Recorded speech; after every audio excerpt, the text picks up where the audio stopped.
வணக்கம் நண்பர்களே. இப்போ நம்ம இந்த வீடியோவில் எதை பற்றி பார்க்க போகிறோம்னா, கேஸ் லைட்ரு ரிப்பேர் ஆன கேஸ் லைட்டரை எப்படி சரி செய்யலாம் அப்படிங்கிறத பற்றி நம்ம பார்க்க போகிறோம். உதாரணம் பார்த்தீங்கன்னா, இப்போ வீட்டில் கேஸ் லைட்ரு ரிப்பேர் ஆகிட்டுனா நம்ம என்ன செய்வோம்னா, அதை தூக்கி தூர போட்டுருவோம். அடுத்து புது லைட்ரு தான் நம்ம வாங்குவோம். இப்போது அந்த தூர போடக்கூடிய அந்த லைட்டரை நம்ம எப்படி வீட்டில் சரி செய்யலாம் அப்படிங்கிறத பற்றி இந்த வீடியோவில் பார்ப்போம்.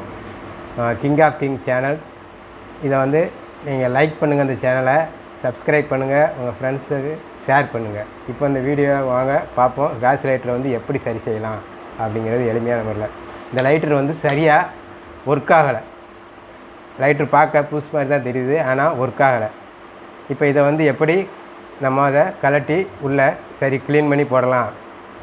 திருப்பி அதை நம்ம அந்த ஸ்பார்க் கரெக்டாக வருதா அப்படின்னு செக் பண்ணி பார்த்துக்கலாம். இதில் என்ன ஓகே ஃப்ரெண்ட்ஸ், வாங்க பார்க்கலாம்.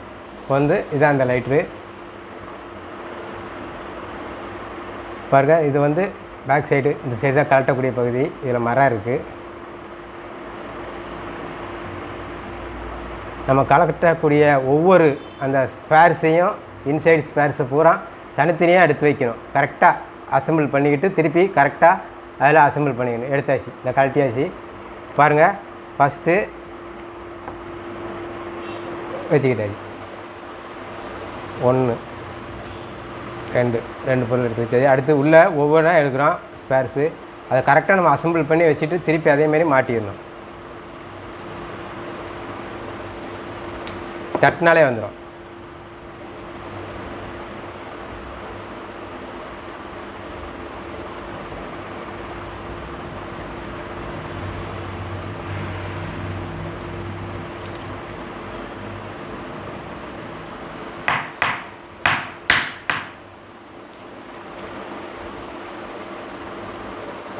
அதுக்கு தேவையான டூல்ஸு, இப்போது ஸ்க்ரூ ட்ரைவர் தேவைப்படுது, இந்த கட்டிங் ஃபயர் கண்டிப்பாக தேவைப்படும். அடுத்து டெஸ்டரு, ஓகே. அடுத்து முக்கியமாக இந்த எமர் ஷீட்டு பேப்பர், தேய்ப்பு தாள்மாங்க தமிழில். இது எப்படின்னா சிலிக்கான் கார்பைடு பேப்பர். இந்த பேப்பர் எதுக்குன்னா, அந்த டஸ்ட்டை ரிமூவ் பண்ணுறதுக்கு இதில் வச்சு தேய்ச்சிச்சுன்னா அது அந்த அழுக்குலாம் போயிடும். ரெஸ்ட் ஆகிருக்கிற அழுக்கு புறம் போயிடும். அதுதான் அந்த பேப்பர். பாருங்கள், இதான் அந்த பேப்பர், சிலிக்கான் கார்பைடு பேப்பர். இதை நம்ம தேய்ச்சி அந்த டஸ்ட்டை அப்புறம் ரிமூவ் பண்ணிக்கலாம். இப்போ வாங்க பார்க்கலாம்.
அதில் வாசர் இருக்கிறதுனால டைட்டாக இருக்கும். அந்த வாசர் பார்த்து மெதுவாக தட்டி எடுக்கணும்.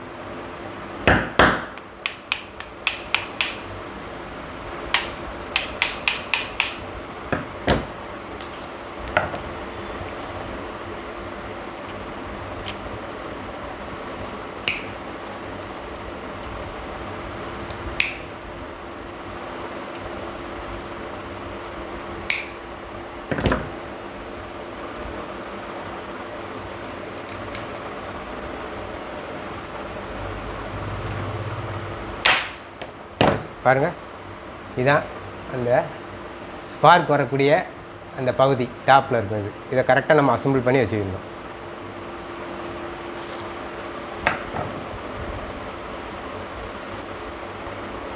இது அதில் உள்ள வாசர். இதுதான் அதில் உள்ள வாசர். இந்த வாசர் போய் அதில் இப்படி தான் இருக்குது ஃபஸ்ட்டு. ஓகே, அடுத்து இரண்டாவது பகுதி.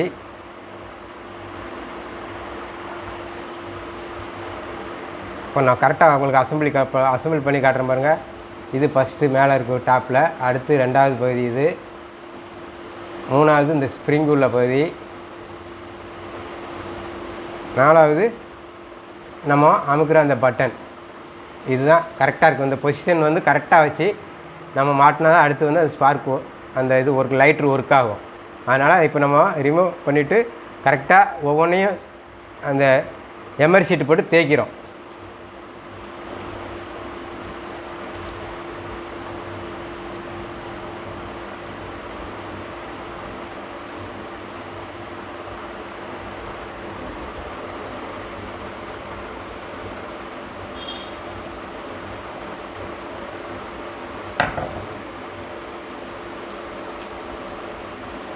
ஃபஸ்ட்டு இந்த நீடில் ஆணி மாரி இருக்கிற தேய்ச்சிக்கிறோம் பாருங்கள். இதான் இந்த எமர் ஷீட்டு.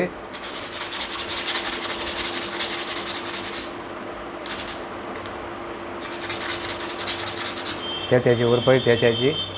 தேய்ச்சி உள்ளே கரெக்டாக இன்சர்ட் பண்ணிடலாம்.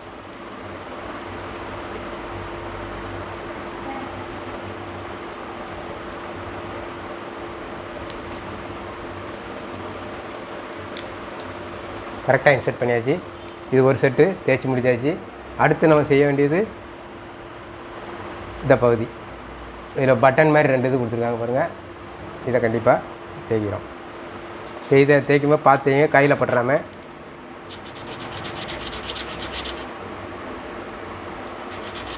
ஒன்று. அடுத்து இந்த பகுதி.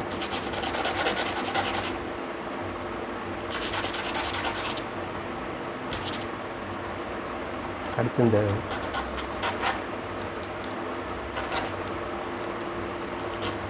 ஓகே. இப்போ இதில் நம்ம அசம்பிள் பண்ணிடலாம்.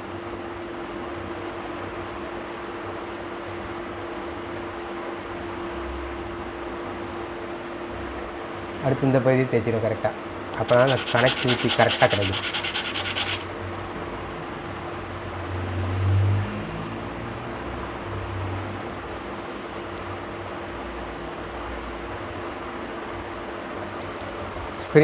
ஸ்ப்ரிங் சைடில் இருக்க இந்த இதையும் கரெக்டாக பாருங்கள். இதில் பாருங்கள் அழுக்கு நிறைய ரஷ் ஆகி போயிருக்கு பாருங்கள்.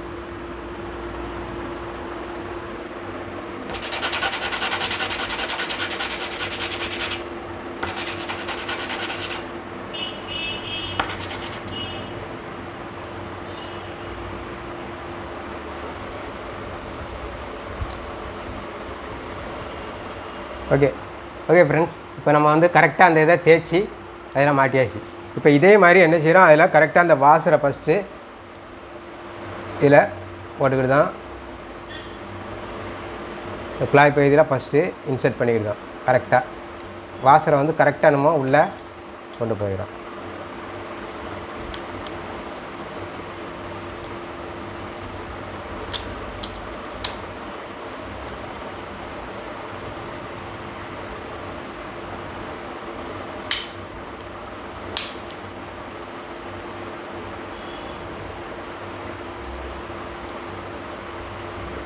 இப்போ இதில் அடுத்து இந்த ஹோல்டரை வந்து மாட்டிடுவோம் பாருங்கள்.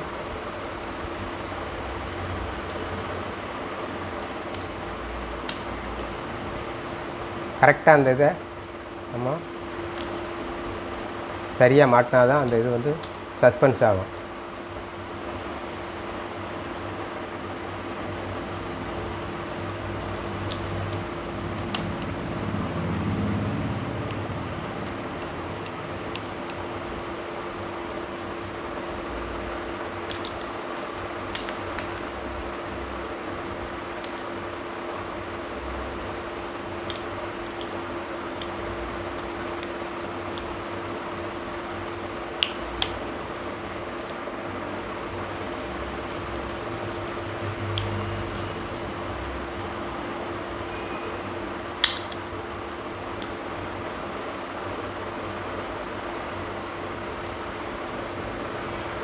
பாருங்கள் ஃப்ரெண்ட்ஸ், மாட்டியாச்சு, கரெக்டாக மாட்டியாச்சு பாருங்கள். இப்போ இதில் இருக்கக்கூடிய இதில் தான் அந்த ஸ்பார்க் வரக்கூடிய இடம் இதான். ஓகே, இதில் வந்து நம்ம கரெக்டாக சென்டரில் வர்ற மாதிரி தான் இருக்கும் பாருங்கள். கரெக்டாக மாட்டியாச்சு. இப்போ இதான் இந்த பகுதி நல்லா எதுவும் ரஷ் இல்லாமல் தொடச்சிக்கிட்டு பாருங்கள். இப்போ பாருங்கள் லைட்டரில் ஸ்பார்க் வருதான்னு பாருங்கள்.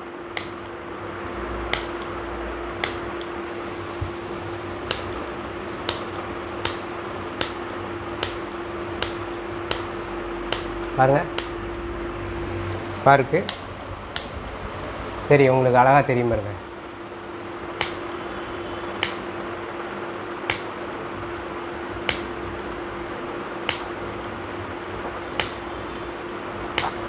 லைட்ரு ஸ்பார்க் எப்படி வருது பாருங்கள். ஓகே ஃப்ரெண்ட்ஸ், இப்போ இதை தான் நம்ம சரி பண்ணியாச்சு. ஓகே, இப்போ என்ன செய்கிறோன்னா அடுத்து உங்களுக்கு ஓகே, இப்போ உங்களுக்கு இவ்வளோ நேரம் வீடியோ பார்த்ததுக்கு ரொம்ப நன்றி. உங்களுக்கு ஒரு சின்ன டிப்ஸ் சொல்லி தரப்போகிறேன். இப்போ இந்த எதுக்கு இந்த லைட்டர் வந்து ரிப்பேர் ஆக காரணம் என்னென்னா, இதில் வந்து இந்த பிளாஸ்டிக் பகுதி இருக்கிறதுனால நம்ம நினச்சா கேஸ் அடுப்பில் பற்ற வச்சுட்டு உடனே லைட்டரை எடுத்துடணும். சிலவங்க நினச்சாங்கன்னா அப்படியே அதில் வச்சுக்கிட்டு இருப்பாங்க. டக்குன்னு அந்த ஃப்ளேம் வந்து அதில் பட்டு அந்த சென்டரில் இருக்கக்கூடிய அந்த இரும்பு பகுதியானது அந்த பிளாஸ்டிக்கை விட்டு விலகி இந்த விளிம்பு பகுதிக்கு வந்துடும். அப்படிங்கும்போது அந்த இது வந்து கனெக்டிவிட்டி சரியாக ஒர்க் அவுட் ஆகாது. அதனால கண்டிப்பாக லைட் ரிப்பேர் ஆக ப்ராப்ளம் இருக்கிறது. அடுத்து பார்த்தீங்கன்னா இந்த லைட்ரு வந்து சாதாரண சின்ன அடுப்புக்கு போதுமானது. நீ பெரிய பர்னர் இருக்குது அப்படின்னா அதுக்கு வந்து லாங்காக உள்ள லைட்ரு இருக்குது, அதை வாங்கி நீங்கள் யூஸ் பண்ணலாம். பொதுவாக வாங்கக்கூடிய லைட்ரு வந்து கொஞ்சம் நல்ல லைட்டு, அதாவது நல்ல தரமான லைட்டாக பார்த்து வாங்கணும். அது ரொம்ப நாளைக்கு யூஸ்ஃபுல்லாகும். அதேமாதிரி ஒவ்வொரு ஸ்பார்க்குமே ஒவ்வொரு கவுண்டிங் இருக்குது. நம்ம சும்மா ஒரு டிக்கு அடித்தாலே டக்குன்னு அடுப்பு வந்து எரியக்கூடிய தன்மை இருக்கணும். அதுதான் லைட்ரு நல்லாதுன்னு அர்த்தம். இப்போ சிலவங்க நினச்சுவாங்கன்னா ஒரு டைம் பற்ற வைக்கும்போது 10 ட்ரிப் இப்படி வேகமாக அடிச்சுட்டே இருப்பாங்க. இப்படி இது வந்து இல்லை, ஒவ்வொரு அந்த ஸ்பார்க்கும் ஒரு கவுண்டிங் தான். அதாவது இப்போ 1,00,000 கவுண்டிங் 1,00,000 தடவை யூஸ் பண்ணலாம், அல்லது 10,000 ஸ்பார்க்கு யூஸ் பண்ணலாம் அப்படின்னு அந்த லைட்டர்லேயே உங்களுக்கு கொடுத்துருப்பாங்க. அதனால் நீங்கள் கவனமாக இதை பார்த்து கையாளணும். அடுத்து லைட்டரை வந்து தண்ணி படக்கூடிய இடத்துல கண்டிப்பாக வைக்கவே கூடாது. தண்ணீர் பட்டாலும் இந்த மாதிரி பிரச்சனை வரும். அதனால் ஓகே ஃப்ரெண்ட்ஸ், இந்த வீடியோ உங்களுக்கு யூஸ்ஃபுல்லாக இருந்துச்சுன்னா அதை லைக் பண்ணுங்கள், உங்கள் ஃப்ரெண்ட்ஸுக்கு ஷேர் பண்ணுங்கள், நம்ம சேனலை வந்து சப்ஸ்கிரைப் பண்ணுங்கள். மேலும் பல தகவலை உங்களுக்கு சொல்லிக்கிறோம். அடுத்து கமெண்ட் பாக்ஸில் கமெண்ட் பண்ணுங்கள். அடுத்தடுத்து என்னென்ன உங்களுக்கு தேவைப்படுகிறது என்று நாங்கள் மேலும் மேலும் வீடியோ போடுறதுக்கு எங்களுக்கு உறுதுணையாக இருக்கும். ரொம்ப நன்றி. தேங்க்யூ.